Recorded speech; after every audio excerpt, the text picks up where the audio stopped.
Hello, नमस्कार।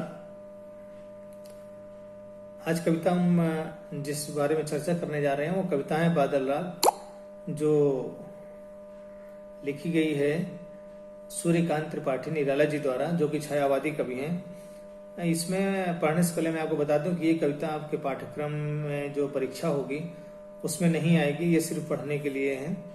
ऐसा जो सीबीएसई द्वारा गाइडलाइन है, जो निर्देश है वो है, तो मैं इसको सिर्फ पढ़ दे रहा हूं, आप समझ लीजिए, इसको कोशिश करिएगा। इसमें मूल रूप से क्या है कि क्रांति के स्वर हैं इस कविता में, और जो छोटे छोटे पौधे हैं वो सर्वसाधारण वर्ग जो है उसका प्रतीक माना गया है, और जो बादल है वो क्रांति का प्रतीक माना गया है, जो क्रांति का अग्रदूत माना गया है। तो इस तरह से कविता बीच में थोड़ा सा बताऊंगा आपको, लेकिन ज्यादा इसको चर्चा नहीं करेंगे, सिर्फ पढ़ ले रहे हैं कि तिरती है समीर सागर पर, अस्थिर सुख पर दुख की छाया, जग के दग्ध हृदय पर निर्दय विप्लव की प्लावित माया। यह तेरी रणतरी भरी आकांक्षाओं से, घन भेरी गर्ज अर्जन से, सजग सुप्त अंकुर उर में पृथ्वी के आशाओं से, नव जीवन की ऊंचा कर सिर ताक रहे हैं ऐ विप्लव के बादल। फिर बार बार गर्जन वर्षण है मूसलधार, हृदय थाम लेता संसार, सुन सुन घोर वज्र हुंकार। अशनिपात से शापित उन्नत शत शत वीर, छत विछत हत अचल शरीर, गगन स्पर्शी स्पर्धाधीर। हंसते हैं छोटे पौधे लघुभार, शस से अपार, हिल हिल खिल खिल हाथ हिलाते तुझे बुलाते, विप्लव रव से छोटे ही हैं शोभा पाते।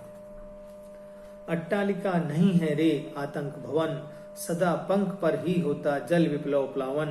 क्षुद्र प्रफुल्ल जलद से सदा छलकता नीर, रोग शोक में भी हंसता है शैशव का सुकुमार शरीर। रुद्ध कोश है क्षुब्ध तोष, अंगना अंग से लिपटे भी आतंक अंक पर कांप रहे हैं। धनी वज्र गर्जन से बादल त्रस्त नयन मुख ढांप रहे हैं। जीर्ण बाहु है शीर्ण शरीर, तुझे बुलाता कृषक अधीर, ऐ विप्लव के वीर चूस लिया है उसका सार, हाड़ मात्र ही है आधार, ऐ जीवन के पारावार। ये जो कविता है इसमें विप्लव के वीर जो हैं वो बादल को कहा गया है, और जो विप्लव है वो क्रांति और विद्रोह का प्रतीक है। और इस कविता का जो मूल भाव है वो ये है कि समाज में परिवर्तन आवश्यक है, क्योंकि जो पूंजीवाद है, जो अमीर लोग हैं, वो जो गरीब मजदूर शोषित पीड़ित हैं उनका खून चूस रहे हैं, ये कवि बताना चाहता है। और जब तक क्रांति नहीं आएगी परिवर्तन नहीं होगा। तो यहाँ पर एक लाइन है इसमें एक कि जब जिस प्रकार से जब आंधी आती है तो बड़े बड़े पौधे जो होते हैं वो उखड़ करके गिर जाते हैं, और जो छोटी छोटी घास होती है वो लहराती रहती जाती है। तो इसलिए कहा है कि जब क्रांति आएगी तो जो बड़े बड़े पूंजीपति हैं, जो अमीर हैं, उनका नाश होगा, लेकिन जो मजदूर है, जो पीड़ित है, उसका फायदा होगा। इसलिए क्रांति का आना अनिवार्य है, और क्रांति को इन्होंने बादल का प्रतीक मांगा है।